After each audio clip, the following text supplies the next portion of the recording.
Chittagong customs হাউসের সম্মেলন কক্ষে জাতীয় রাজস্ব বোর্ডের চেয়ারম্যান আব্দুর রহমান খানের সাথে মত বিনিময় করেছেন চট্টগ্রাম গার্মেন্টস অ্যাক্সেসরিজ অ্যাসোসিয়েশনের নেতারা। সকালে অনুষ্ঠিত সভায় এনবিআর চেয়ারম্যানকে গার্মেন্টস অ্যাক্সেসরিজ ব্যবসা সংক্রান্ত 11টি দাবি উল্লেখ করেন তারা। বিপরীতে দাবিগুলো আমলে নিয়ে এনবিআর চেয়ারম্যান তাৎক্ষণিক সেখানে উপস্থিত এনবিআর বোর্ড সদস্যদের দাবিগুলো সমাধানের ব্যবস্থা গ্রহণের নির্দেশনা দেন।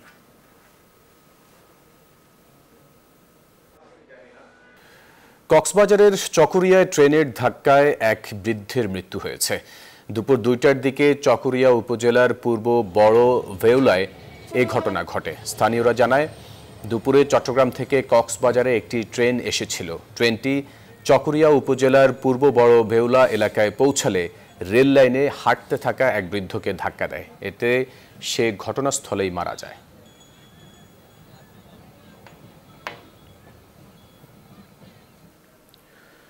ফেনীতে স্বেচ্ছাসেবক দল, যুবদল ও ছাত্র দলের আয়োজনে যৌথ কর্মী সভা হয়েছে।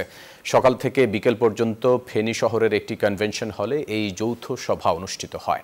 সেখানে প্রধান অতিথির বক্তব্যে বাংলাদেশ স্বেচ্ছাসেবক দলের কেন্দ্রীয় সভাপতি SM জিলানী বলেন, আন্দোলন এখনো শেষ হয়নি, বিএনপির বিরুদ্ধে ষড়যন্ত্র হচ্ছে।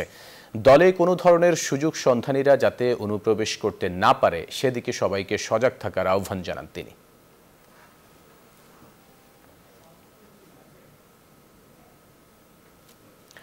চট্টগ্রাম নগরীর অন্যতম সবুজ আঙিনা বিপ্লব উদ্যানকে পূর্বের অবস্থায় ফিরিয়ে নেয়ার দাবিতে মত বিনিময় সভা অনুষ্ঠিত হয়েছে।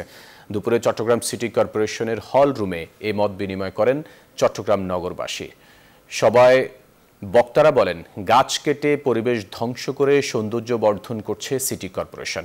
এই উদ্যানে চট্টগ্রাম সিটি কর্পোরেশন সবুজ ধ্বংস করে 2019 সালে বাণিজ্যিক স্থাপনা নির্মাণ করে। উদ্যান বাঁচাতে নগরের পরিবেশবাদী ও নগর পরিকল্পনাবিদ সহ সংশ্লিষ্ট সবার পরামর্শ নিতে এ মত বিনিময় করছে চসিক।